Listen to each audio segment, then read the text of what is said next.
Hey everyone, we are back at it again. Created for Christ's work.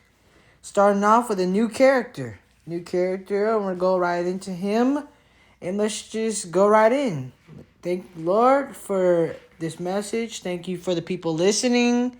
Pray that everyone will be blessed by this. And thank you for it. In Jesus' name, amen. Let's get right into it. We are discussing Isaac today. Isaac. Some of you may know who Isaac is in the Bible. Some of you may not know who Isaac is. And I'm making Isaac's story one episode today for a reason. As it relates to Isaac's story, there are many parts of Isaac's story. Many different parts that make up Isaac's entire journey. These lessons may be short, but they are important. Many of you may or may not know that Isaac's father is Abraham. And I'm going to tell you about his story as it relates to him and his father and just his overall life. So today, these are lessons from Isaac. Now, many of you may or not know the story of how Isaac's father, Abraham, was told by God to sacrifice his son, who is Isaac. Isaac did not know about this when they traveled up to the top of the mountain. So when Isaac asked his father where was the lamb they would be used for the offering, Abraham replied, "The Lord will provide." That's a famous saying. And he was confused because they were traveling up this mountain and Abraham told him they would make a sacrifice, but they don't have nothing to sacrifice to the Lord. And he asked him a few other times and Abraham gave him the same response. The Lord will provide. And finally, when they make it to the top, Abraham ties Isaac up by his hands and simply obeys God and does what God tells him to. He puts him on the altar, and Isaac somehow willingly does this. And this was a confusing and sad situation, knowing that he just didn't know. He didn't know that he was about to be sacrificed. Because you got to imagine, while yes, there were some theories that he may have thought that his father was going to kill him, he just didn't know. I mean, your father's bringing you all the way up here to sacrifice an offering that you don't have anything to offer up, and he just take you to the mountain blind to what you're going to be offering. I mean, I would be confused too. And he realized that if God told, but I'm assuming that maybe if Abraham told him, he would realize that if God told his father to sacrifice himself, then he must submit to his father and God's will. Just as Abraham laid his son Isaac to sacrifice him, an angel of the Lord stopped him just in time. The angel revealed that God was testing him to see if he would obey him regardless of the circumstance, and that he did. The angel came right in the nick of time. I guess what that song means. He may not come when you want it, but he'll be there right on time. The angel revealed that he was going to test him. And on that mountain, there was a ram in a bush. They sacrificed it and called the mountain Jehovah Jireh, which means the Lord will provide. This is a story we can learn from. While Abraham did obey, I noticed how, when reading this, I noticed something. I noticed how, yes, Abraham did obey God and it proved his obedience. But I noticed Isaac's submission also proved his obedience. Abraham was able to fully show his obedience because his son obeyed him due to being a father. What I want you to see is that there is power in submission. By submitting to his father's commands, they both became blessed. By obeying your parents, you will be blessed. Ephesians 6, 1-3. Children, obey your parents in the Lord, for this is right. Honor thy father and thy mother, which is the first commandment with promise, that it may be well with thee, and thou mayest live long on the earth. Old Testament version says, honor your father and love that days may be long upon the earth. That's the first commandment with promise. By doing this, you're going to live long on the earth and you extend your days.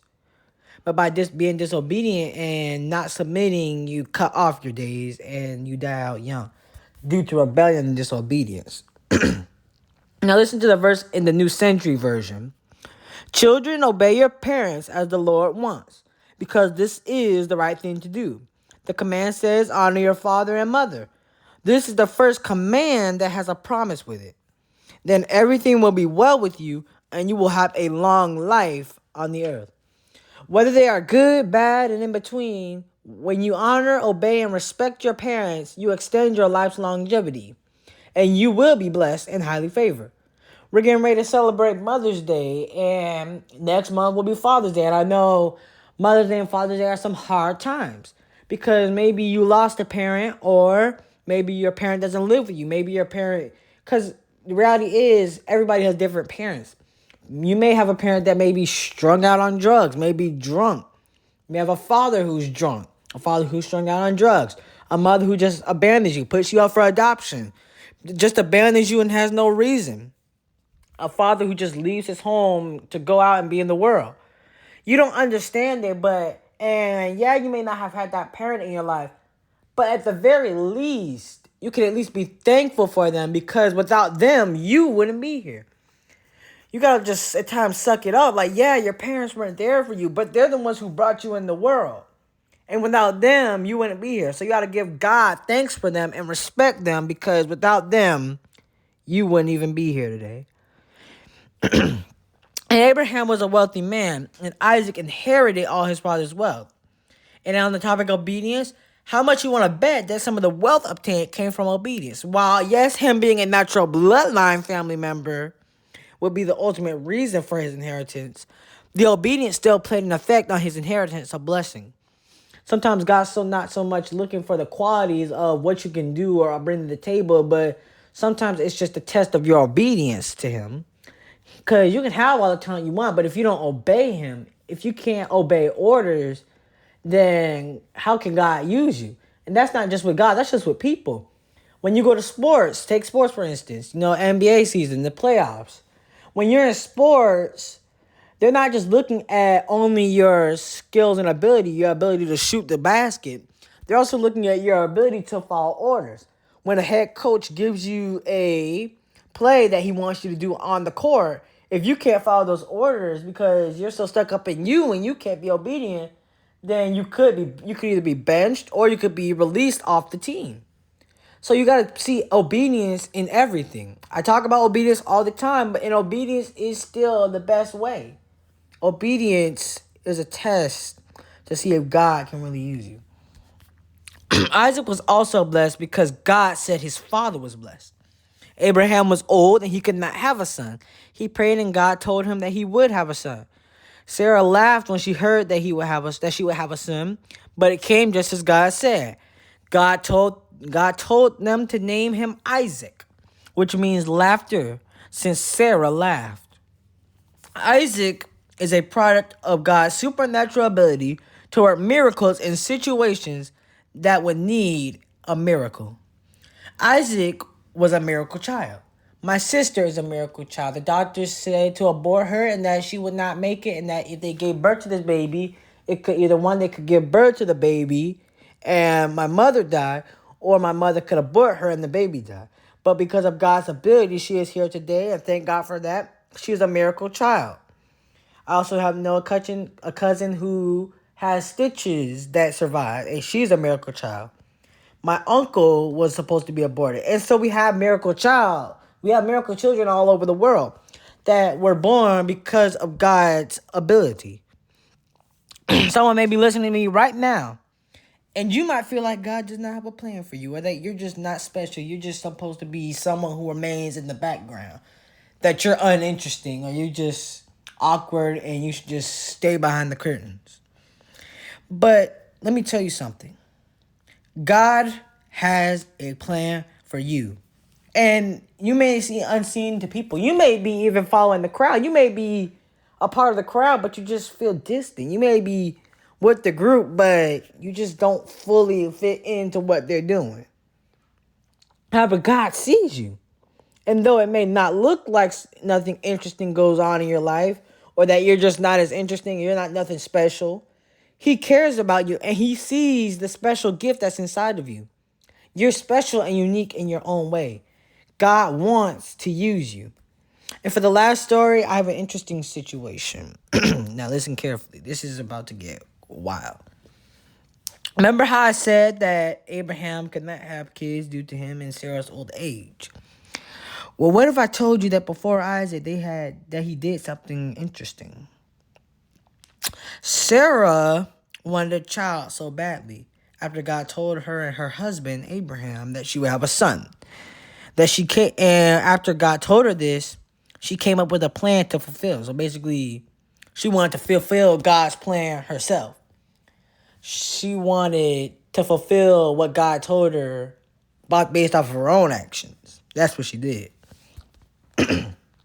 And so what she did was she took her Egyptian servant, her Hagar, and Hagar became impregnated by Abraham, knowing that she had a younger body. Hagar also became his wife. Back then, like I said, it's weird and wild, but back then it was normal for a wealthy man to have more than one wife. Now, if you were wealthy, and that is perfectly not okay now. Nowadays, you cannot have more than one wife or husband. Nope, not happening. And when Hagar became pregnant, she gave birth to a son, and his name was Ishmael. The plan was that she would be able to have the son that Hagar gave birth to. Hagar's pregnancy was her plan to fulfill the promise that God made with her and Abraham, fulfilling God's prophecy herself, basically what she did. And Hagar, even though Sarah told her about this and that to give the baby up, she became caught up and decided to keep the son. And she and Sarah had many disagreements. And when Isaac was born, things did not get any better. There was a sibling disagreement with Ishmael and Isaac over who would have the ultimate inheritance of blessings. Now, it wasn't direct to where both of them would argue over who gets the inheritance. No, it was more indirect. It was indirect but direct at the same time. Sarah and Hagar thought it was Ishmael, and Sarah thought it was Isaac that would get the inheritance. Sarah would not have Hagar's arrogance with Ishmael because she assumed that it was Ishmael because he was strong and that he had arrow and that he was good at bow and arrow. And so he forced her to leave the camp, and Ishmael became a separate bloodline. They struggled for a little bit, but they eventually found hope from God. And Isaac was the one who inherited Abraham's blessing. Now, I know this is a very, very, very, very, very hard story to process. And it can be very hard to see what the lesson is in this story.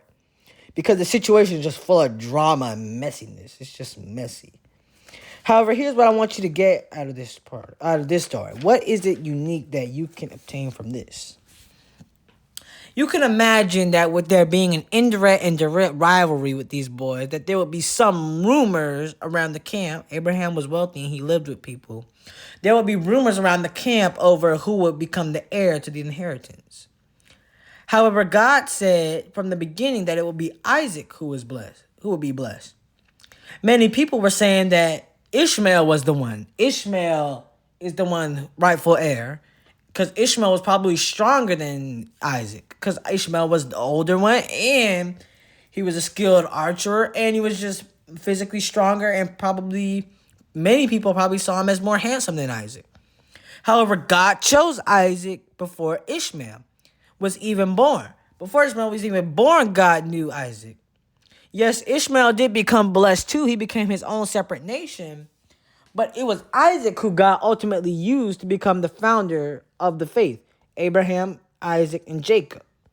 I want you to get this because many people favor or cheer on others that may be seen as better than you.